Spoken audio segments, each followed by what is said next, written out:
और बात करेंगे उत्तरकाशी से बड़ी खबर मिली जहां पर 100 मीटर खाई में गाड़ी गिरी है। चिन्याली सोंड के साथ सड़क पर यह हादसा हुआ है। हादसे में एक शख्स की मौत हुई है जबकि 4 लोग घायल बताए जा रहे हैं। अस्पताल ले जाते वक्त शख्स की मौत हुई है, वहीं 2 घायलों को देहरादून रेफर किया गया है जबकि 2 घायलों का इलाज जिला अस्पताल में चल रहा है।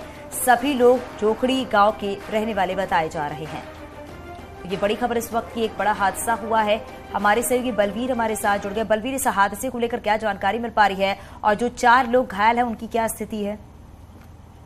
बिल्कुल, ये जो हादसा है ये गड़त के पास हुआ है। जो चिन्याली सोर गड़त मोटर मार्ग है वहां पे ये गड़त के पास ये हादसा हुआ। जो यूटिलिटी वाहन ये बताया जा रहा है जो लगभग 100 मीटर गहरी खाई में गया, जिसमें एक की मौके पे ही मौत हो गई थी। उसके बाद जो 4 घायल थे जिन्हें जो नजदीकी स्वास्थ्य केंद्र है चिन्याली सोर देर शाम तक पहुंचाया गया। उसके बाद 2 को रेफर देहरादून किया गया है जिनकी हालत गंभीर बनी हुई है और 2 को जिला अस्पताल पहुंचाया गया रात को, जहां उनका इलाज चल रहा है। उनकी स्थिति अभी स्थिर बताई जा रही है, पर जो गंभीर घायल है जिन्हें देहरादून उनको गंभीर चोटें आई है, जिनको देहरादून रात पहुंचाया गया है और ये सभी जोखड़ी गांव के रहने वाले बताए जा रहे हैं। जी, बहुत शुक्रिया बलवीर इस पूरी जानकारी के लिए।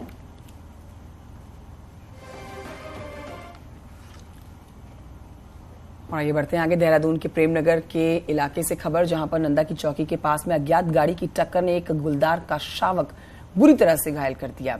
सड़क पर बेहोश पड़े गुलदार के शावक को सामने लॉ कॉलेज के सामने खड़े हैं। वहां से गुजर रही रमन नाम की एक महिला ने अपनी कार में डालकर एनजीओ के पास तक पहुंचाया, जहां से घायल गुलदार को सूचना के बाद मौके पर पहुंची फॉरेस्ट टीम के हवाले कर दिया गया।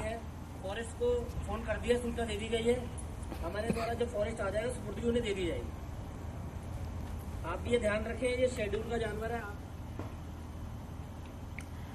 यूपी के डिप्टी सीएम ब्रजेश पाठक रविवार को हरिद्वार के दौरे पर रहे। हरिद्वार के डाम कोठी पहुंचे ब्रजेश पाठक का बीजेपी कार्यकर्ताओं ने स्वागत किया। ब्रजेश पाठक ने बताया कि वो परिवार के साथ निजी दौरे पर हरिद्वार पहुंचे हुए हैं।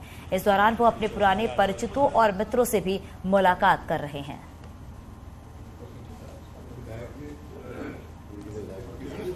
बहुत ही पर्सनल है और हाँ, आना जाना लगा रहता है। क्या कोई गंगा पूजन भी करेंगे? संतों से क्या मुलाकात करेंगे? हाँ, अपने जो व्यक्तिगत मित्र हैं, व्यक्तिगत पारिवारिक हैं, उनसे सबसे भेंट करेंगे। अगली खबर कोटद्वार से, जहां पर अपनी प्राकृतिक सुंदरता के लिए पहचान रखने वाले छोटे से हिल स्टेशन गुमखाल का अस्तित्व जल्द ही खत्म होने की कगार पर है। नेशनल हाईवे 534 के किनारे बसा गुमखाल बाजार NH चौड़ीकरण योजना की चपेट में आ रहा है। हाईवे चौड़ीकरण के साथ ही पूरे बाजार को एक झटके में ध्वस्त कर दिया जाएगा। मार्केट तोड़े जाने की सूचना के बाद से व्यापारियों में दहशत बनी हुई है। इस मामले में विधानसभा अध्यक्ष ऋतु खंडूरी का भी कहना है कि प्रशासन की ओर से लोगों को शिफ्ट करने की योजना बनाई जा रही है, साथ ही लोगों को मुआवजा भी दिया जाएगा। ऐसे में लोगों को डरने की जरूरत नहीं है। हमने यही प्रस्ताव रखा कि आप बाजार को बचाने की कोशिश करें, लेकिन वो कह रहे हैं कि हम बाजार को 24 मीटर लेंगे, जबकि मानक के हिसाब से 2 लेन रोड बन रही है और 2 लेन के हिसाब से इसने कम से कम 10 या 12 मीटर के लग बनना है। तो 10 और 12 मीटर अगर सेंटर से 6 मीटर पर 6 मीटर नीचे बनती है तो हम उसके लिए सतह तैयार है सारे व्यापारी, लेकिन ये हमसे ज्यादा ले रहे हैं और उसके बाद हमारे पास जगह बच नहीं रही है। नहीं, लोगों को डरना नहीं चाहिए। देखिए, NH का सिस्टम बहुत सही है। अगर उनको लगता है कि बाईपास नहीं हो सकता है शहर, तो बहुत अच्छा मुआवजा देते हैं और आपको रीसेटल भी करते हैं। इसमें कोई बहुत परेशान होने की लोगों को जरूरत नहीं है। इस बार 4 धाम यात्रा में बिना मेडिकली फिट घोड़े खच्चर नहीं जा पाएंगे और अन्य राज्यों में आने वाले घोड़े खच्चरों को भी ग्लैंडर्स फ्री सर्टिफिकेट दिखाना होगा। बीते साल बाबा केदारनाथ धाम की यात्रा के दौरान ही 100 से ज्यादा घोड़े खच्चरों की मौत हो गई थी, लेकिन इस साल की यात्रा में किसी भी तरह से दिक्कतें ना हो, जिसके लिए प्रशासन अब तैयारी में जुट गया है। 15 मार्च से केदार घाटी के हर गांव में घोड़े खच्चरों के रजिस्ट्रेशन के लिए कैंप लगाए जा रहे हैं, जिसमें घोड़े खच्चरों की हेल्थ के लिए डॉक्टर चेकअप करेंगे। इसके साथ ही बिना ग्लैंडर्स सर्टिफिकेट के कोई भी घोड़े खच्चरों की बात करें तो यात्रा पर नहीं जा पाएगा। रजिस्ट्रेशन होगा, उसका कैंप हम मार्च 15 से ही लगाना शुरू करेंगे। हर उन गांव में लगेगा, छोटे छोटे कैंप लगेंगे जहां पे घोड़े खच्चर के मालिक रहते हैं। उनका स्वास्थ्य का चेकअप और उनका रजिस्ट्रेशन दोनों उसी गांव में होगा। अगर कोई घोड़ा स्वस्थ है तो उसका रजिस्ट्रेशन करेंगे, अगर कोई अस्वस्थ है या कोई कमज़ोर घोड़ा है तो हम उसको समय देंगे कि अगले चेकअप तक अगर घोड़े की स्थिति ठीक होती है तो हम उसको रजिस्टर कर देंगे, वरना हम उसको वहीं रिजेक्ट कर देंगे। खबर रुड़की से, जहां पर भगवानपुर तहसील परिसर में एक पानी की टंकी पिछले लंबे समय से जर्जर है, जो कभी भी हादसे का सबब बन सकती है। तहसील में वकीलों के चैम्बर जर्जर टंकी के नीचे हैं। वकीलों का कहना है कि कई बार शिकायत भी की गई, लेकिन कोई समाधान नहीं निकला। किसी भी समय कोई घटना घट सकती है। ये आपकी बात बिल्कुल सही है, क्योंकि इसकी बहुत लंबाई है, ये बहुत दूर तक नुकसान करेगी अगर कोई बात होगी।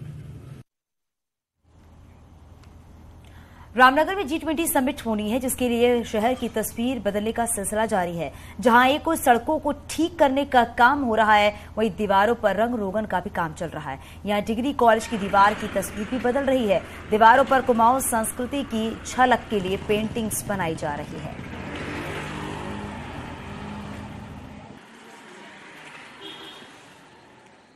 जो अतिथि आ रहे हैं, जो यहाँ पर डिबेट करेंगे, पूरी सड़कों का उसका जो निर्माण हो रहा है, रंग रोगन हो रहा है, तो ये अच्छी चीज़ है कि इस बहाने कम से कम रामनगर की दशा सुधर रही है। होना है, ये समिट होनी है। यहाँ इस समिट के लिए देख सकते हैं आप कि काफ़ी बदलाव हो रहा है, नगर की तस्वीर बदल रही है एक तरह से कहे तो। ये हमने आज तक कभी नहीं देखा कि इस तरह की पेंटिंग से यहाँ की दीवारों में कभी नज़र आई। यहाँ आप देख सकते हैं कि पेंटिंग का काम भी चल रहा है। हम डिग्री कॉलेज में मौजूद है। डिग्री कॉलेज की पूरी दीवार रंगी जा रही है, जिसमें यहाँ की संस्कृति को उजागर किया जा रहा है। इसके साथ साथ आप देख सकते हैं कि यहाँ नालियों को बनाने का काम किया जा रहा है, और इसके अलावा जो सड़कों में जो सड़क की और जो पेड़ आ रहे हैं उनकी लॉपिंग की जा रही है। कह सकते हैं कि रामनगर की तस्वीर G20 के बहाने बदल रही है। गोविंद पाटनी, न्यूज़ 18, रामनगर।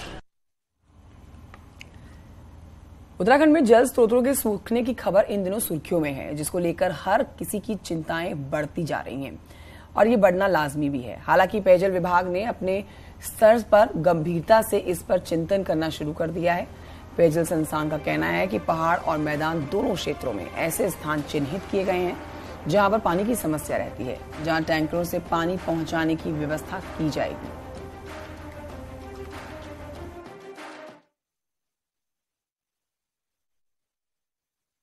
जी, गर्मियों में ग्रेविटी सोर्सेज में पानी का डिस्चार्ज बहुत कम हो जाता है, तो हमने गांव में 346 हैबिटेशन चिन्हित कर लिए हैं, जिसके लिए हम टैंकर से पानी देंगे अगर वहाँ पे कम हो। और अर्बन एरियाज में, शहरों में 192 मोहल्ला चिन्हित किए गए हैं, वहाँ भी हम टैंकर से पानी देंगे। पुलिस की स्निफर डॉग केटी को बेस्ट कॉप का अवार्ड दिया गया है। केटी ने जसपुर में एक मर्डर मिस्ट्री को सिर्फ 30 सेकंड में ही सॉल्व कर दिया था।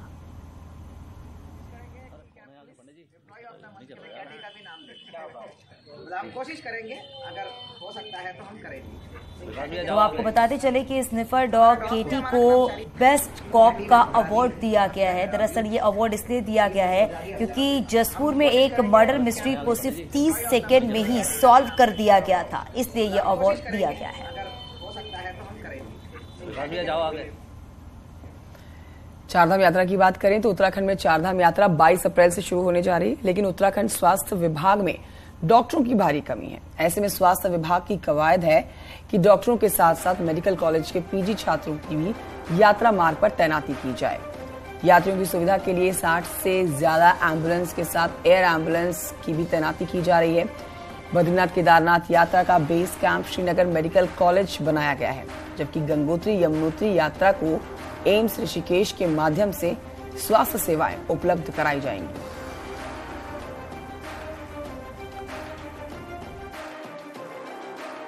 और हम मेडिकल कॉलेज की फैकल्टी को भी लगा रहे हैं वहाँ, जो हमारे पास अच्छे सर्जन हैं, मेडिकल कॉलेजों में अच्छी फैकल्टी है, और उनको भी जो है इस बार चारधाम यात्रा में लगा रहे हैं।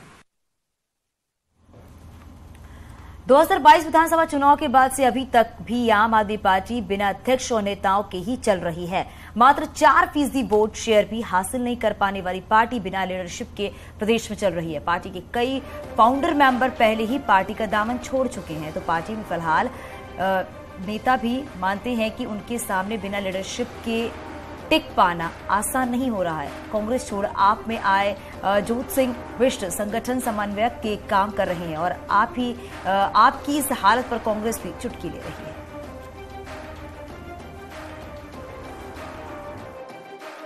पोल की बात नहीं है। जब पार्टी में लीडरशिप किसी की कमान किसी के हाथ में होगी तो निश्चित रूप से फिर संगठन की ताकत बढ़ेगी। अगर उसमें देरी होगी तो फिर उसमें कमजोरी आती है। ये बिल्कुल शाश्वत सत्य है। पिथौरागढ़ में दिवंगत केंद्रीय मंत्री सुषमा स्वराज की स्मृति में विभिन्न क्षेत्रों में काम कर रही महिलाओं को सम्मानित किया गया। महाराष्ट्र के पूर्व गवर्नर भगत सिंह कोश्यारी ने बेहतरीन काम कर रही महिलाओं को सम्मानित किया है। इस मौके पर कोश्यारी ने कहा कि दुनिया को नई दिशा दिखाने में महिलाओं की अहम भूमिका रही है। साथ ही उन्होंने कहा कि पहाड़ में जिस तेजी के साथ महिलाएं सार्वजनिक क्षेत्र में आ रही हैं, उससे उन्हें काफी उम्मीद नजर आ रही है।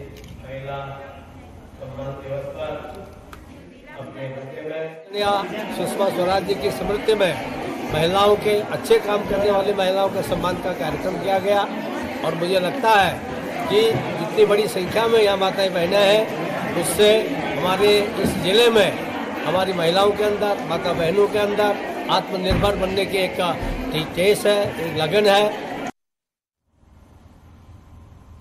टिहरी झील को वाटर एडवेंचर्स स्पोर्ट्स का हब बनाने के लिए नए एक्सपेरिमेंट्स किए जा रहे हैं, जिससे टिहरी झील को पर्यटन की दृष्टि से विश्व मानचित्र पर अलग पहचान मिल सके। ये रिपोर्ट देखिए।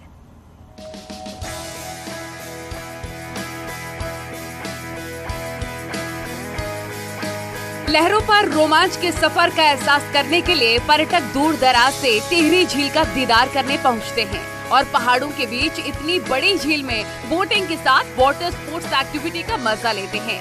इस समय झील में speed boating ride, high speed ride, jet ski संचालित हो रही है। वहीं अब झील में शिकारा, हाउस बोट और क्रूज उतारने की तैयारी की जा रही है। क्रूज बोट का निर्माण अभी चल रहा है, जो जल्दी निर्मित होगी। तब उसका कहीं ना कहीं उत्तराखंड आया है और टिहरी झील आया है। अब ऐसे ही एक क्रूज यहाँ पे नया बन रहा है। तो जैसे मालदीव या केरल वगैरह लोग क्रूज में घूमने जाते थे, तो जाहिर सी बात है उन्होंने अपने उत्तराखंड में, और इतनी दिल्ली एनसीआर से सबसे नजदीक है। और वाटर एडवेंचर स्पोर्ट्स की नई एक्टिविटी बढ़ने से पर्यटकों की संख्या में भी इजाफा हुआ है और दूर दराज से आने वाले पर्यटक सिर्फ सिंपल बोटिंग तक ही सीमित नहीं रह जाते हैं, वो वाटर एडवेंचर स्पोर्ट्स का भी लुत्फ उठाते हैं। Selling, shikara boat, jet ski, jet tag, अनेक प्रकार की बोट आनी प्रारंभ हो गई और अब क्रूज के आने से निश्चित तौर से हम सब जितने भी टिहरी के युवा हैं उत्साहित हैं। झील में शिकारा, हाउस बोट और क्रूज उतरने से पर्यटन को और बढ़ावा मिलेगा और टिहरी झील को अंतर्राष्ट्रीय स्तर पर पहचान मिलेगी। टिहरी से न्यूज़ 18 के लिए सौरभ सिंह की रिपोर्ट।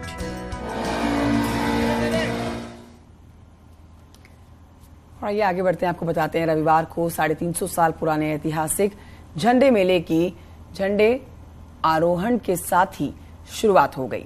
देहरादून के संस्थापक माने जाने वाले श्री गुरु राम राय जी महाराज और श्री झंडे जी मेले का इतिहास अपने आप में खास रहा।